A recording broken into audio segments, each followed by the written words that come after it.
तो चलिए आज बात करते हैं भारत के 2026 गणतंत्र दिवस परेड की।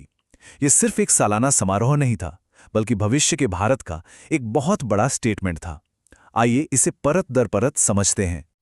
देखिए, 26 जनवरी 2026 को कर्तव्य पथ पर जो 77वीं गणतंत्र दिवस परेड हुई, वो सिर्फ एक परंपरा को निभाना नहीं था। नहीं, ये भारत के भविष्य के बारे में एक बहुत ही सावधानी से तैयार किया गया संदेश था।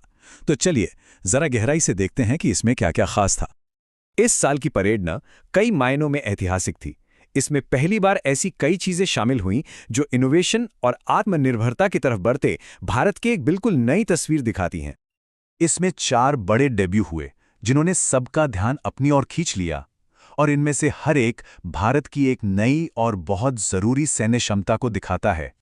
तो सबसे पहले नंबर पे है सूर्यास्त्र। अब ये है क्या? ये एक बहुत ही पावरफुल और सबसे बड़ी बात, पूरी तरह से भारत में बनी रॉकेट प्रणाली है।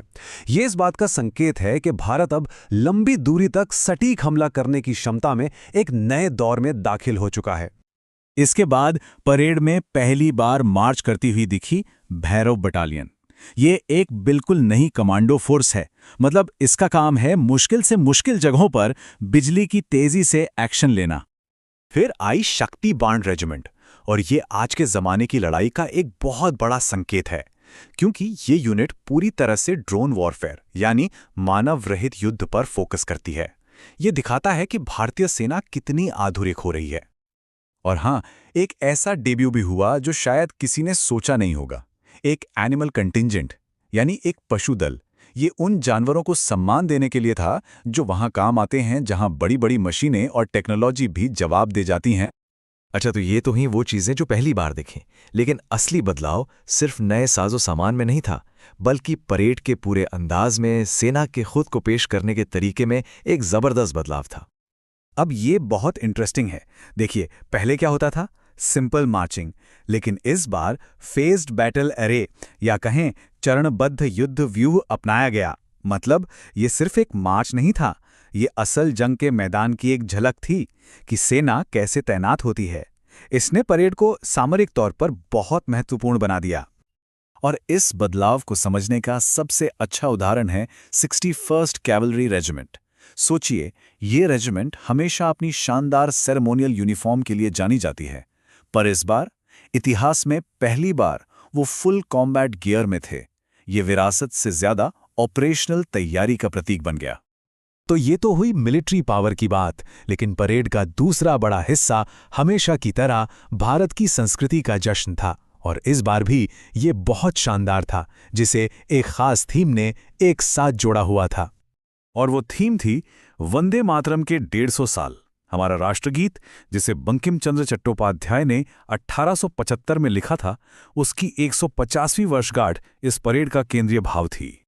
तो इसी थीम के आसपास कर्तव्य पथ पर 17 राज्यों और अलग अलग मंत्रालयों की कुल 30 झांकियां निकली, और हर झांकी अपने आप में कहानी थी, भारत की विरासत और आज की तरक्की की।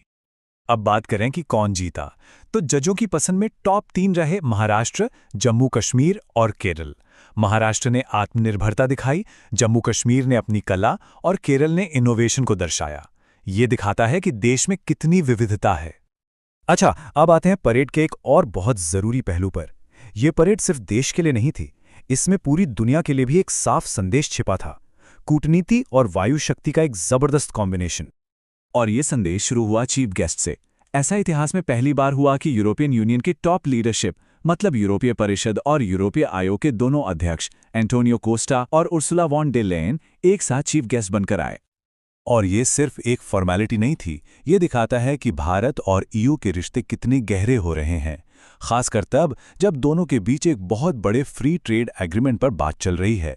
ये एक बड़ा रणनीतिक और आर्थिक संकेत था। डिप्लोमेसी के साथ साथ पावर का प्रदर्शन भी था। एयरफोर्स का फ्लाई पास्ट इस बार वो भी अलग था। 29 एयरक्राफ्ट्स को 2 फेज में बांटा गया, एक कॉम्बैट फेज और दूसरा सपोर्ट फेज, बिल्कुल असली हवाई ऑपरेशन की तरह। और फ्लाई पास्ट का जो सबसे बड़ा हाईलाइट था, वो था सिंदूर फॉर्मेशन का डेब्यू। ये 7 जेट्स का एक खास फॉर्मेशन था जो ऑपरेशन सिंदूर को एक श्रद्धांजलि थी। इसमें राफेल से लेकर सुखोई 30 तक एयरफोर्स के बेस्ट फाइटर जेट्स शामिल थे। तो इन सब बातों को अगर एक साथ जोड़कर देखें तो क्या तस्वीर बनती है? यही कि 2026 की ये परेड सिर्फ एक सालाना जलसा या एक भव्य आयोजन नहीं था, ये उससे कहीं ज्यादा था। ये एक तरह का डिक्लेरेशन था, एक इरादे की घोषणा। अपनी टेक्नोलॉजी, अपनी नई मिलिट्री सोच, अपनी समृद्ध संस्कृति और अपनी रणनीतिक कूटनीति, इन सब को मिलाकर भारत ने दुनिया को दिखाया कि वो एक आधुनिक, आत्मनिर्भर और ऑपरेशनली तैयार देश है, जिसका भविष्य को लेकर एक साफ विजन है। आखिर